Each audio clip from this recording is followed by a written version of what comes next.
Assalamualaikum warahmatullahi wabarakatuh. Selamat siang Ibu dan teman-teman sekalian.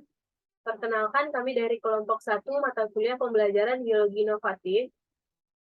Pada pada pertemuan hari ini kami dari kelompok 1 akan mempresentasikan materi tentang pembelajaran biologi abad ke-21. Selanjutnya kami dari kelompok 1 yang beranggotakan saya sendiri Anjali Sugandi dengan NIM 2031145 dan rekan saya yaitu Anissa Afifah dengan NIM 2031120. Langsung saja pada materi pertama, yaitu konsep belajar dan pembelajaran biologi abad ke-21. Nah, kurikulum biologi diadaptasi untuk memasukkan keterampilan abad 21, seperti keterampilan ilmiah, berpikir kreatif, dan kritis. Nah, keterampilan proses sains, sikap ilmiah, serta moral. Keterampilan abad 21 ini ditekankan penciptaannya serta didik, mampu menerapkan teknologi melalui literasi era digital, dan kreatif. Pemikiran mereka memiliki keterampilan interpersonal yang baik. Selanjutnya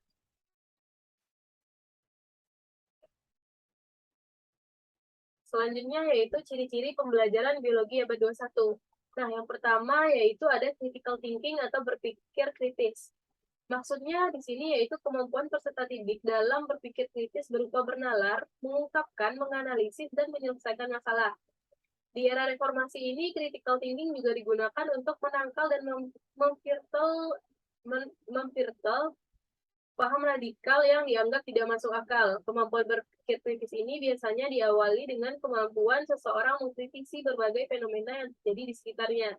Nah, kemudian menilai dari sudut pandang yang digunakannya, kemudian ia memposisikan dirinya dari situasi yang tidak menjadi situasi dari situasi yang tidak berpihak kepadanya menjadi situasi yang bisa berpihak kepadanya.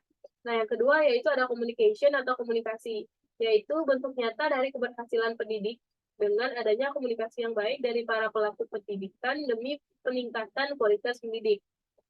Nah, yang ketiga yaitu collaboration atau kolaborasi, yaitu bekerja sama, saling bersinergi dengan berbagai pihak dan bertanggung jawab dengan diri sendiri, masyarakat, dan lingkungannya. Dengan demikian, ia akan senantiasa berguna bagi lingkungannya.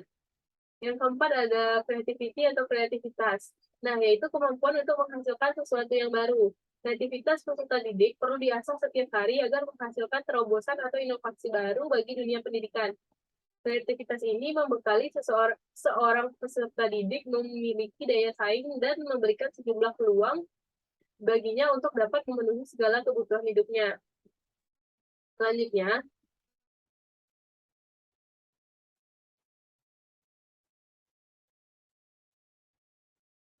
Selanjutnya, yaitu ada prinsip pokok pembelajaran biologi pada abad 21. Nah, terdapat 4, ya. Yang pertama yaitu instruction should be student center. Artinya, pengembangan pembelajaran menggunakan pendekatan pembelajaran yang berpusat pada peserta didik itu sendiri. Nah, peserta didik ini ditempatkan sebagai subjek pembelajaran yang secara aktif mengembangkan minat dan potensi yang dimilikinya.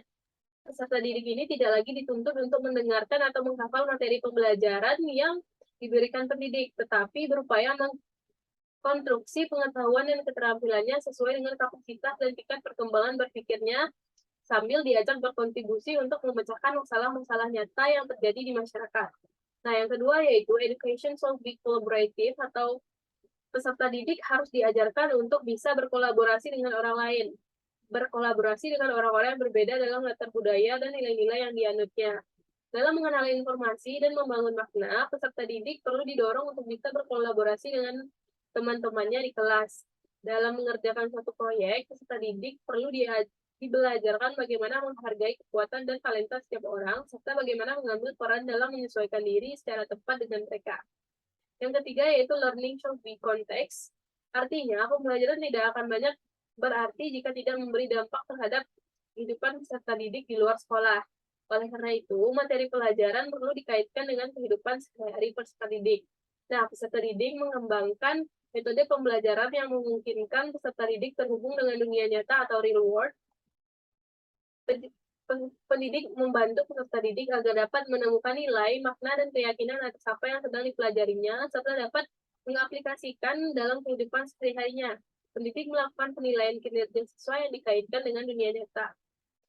Yang terakhir yaitu school should be integrated with society, artinya dalam upaya mempersiapkan peserta didik menjadi warga negara yang bertanggung jawab, sekolah seharusnya dapat memfasilitasi peserta didik untuk terlibat dalam lingkungan sosialnya. Misalnya, mengadakan kegiatan pengabdian masyarakat, di mana peserta didik dapat belajar mengambil peran dan melakukan aktivitas tertentu dalam lingkungan sosial. Peserta didik dapat dilibatkan dalam berbagai pengembangan program yang ada di masyarakat, seperti program kesehatan, pendidikan, lingkungan hidup, dan sebagainya. Selain itu, peserta didik perlu diajak pula mengunjungi panti-panti asuhan atau melatih kepekaan, empati, dan kepedulian sosialnya terhadap lingkungannya. Baiklah, itu dari materi yang dapat saya bacakan. Selanjutnya, yaitu model pembelajaran biologi abad 21 akan dipresentasikan oleh rekan saya, yaitu Anissa Afifah. Kepada Anissa Afifah, dipersilakan. Baik, terima kasih kepada moderator. Selanjutnya saya akan melanjutkan materi mengenai model pembelajaran biologi abad 21. Yang pertama yaitu discovery learning, yakni belajar melalui penelusuran, penelitian, penemuan, dan pembuktian. Yang kedua yaitu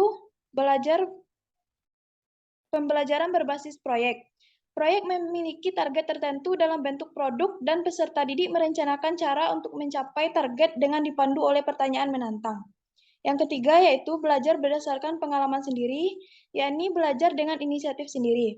Yang keempat yakni pembelajaran kontekstual, mengaitkan materi dengan situasi nyata. Artinya, guru mengaitkan materi yang dipelajari dengan situasi dunia nyata peserta didik sehingga memungkinkan peserta didik menangkap makna yang dipelajari. Yang kelima, pembelajaran kooperatif, bekerja sama untuk mencapai tujuan. Yang keenam, pembelajaran kolaboratif, yakni tugas yang berbeda dengan tujuan yang sama. Artinya, belajar dalam tim dengan tugas yang berbeda untuk mencapai tujuan yang sama. Selanjutnya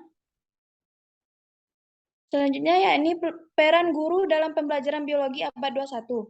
Peran guru dalam pembelajaran biologi abad 21 diantaranya, yang pertama, merancang dan mengembangkan pengalaman belajar dan penilaian. Yang kedua, memfasilitasi, menginspirasi belajar dan kreativitas peserta didik. Yang ketiga, merancang dan menyediakan alat evaluasi yang bervariasi. Yang keempat, menjadi model dalam cara belajar dan bekerja. Yang kelima, ikut berpartisipasi dalam pengembangan dan kepemimpinan profesional. Selanjutnya,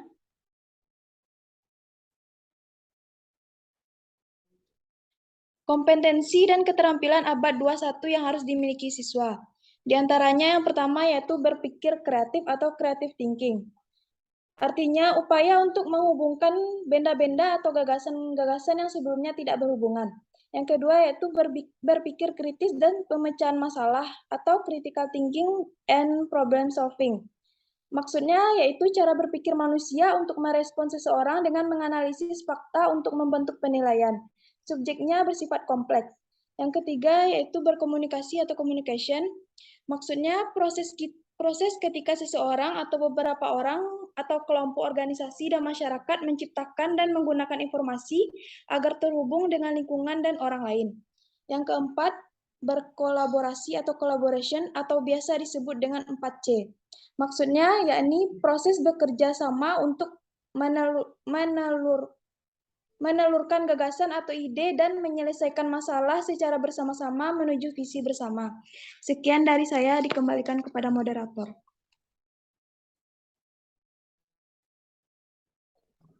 Baiklah, terima kasih saya ucapkan kepada Anissa Afifah atas penyampaian materinya. Mungkin sekian materi dari kelompok 1 tentang pembelajaran biologi abad 21. Selanjutnya akan dilanjutkan di e-learning masing-masing. Sekian, apabila ada kata-kata yang salah mohon dimaafkan. Wabillahi taufiq wal hidayah. Assalamualaikum warahmatullahi wabarakatuh.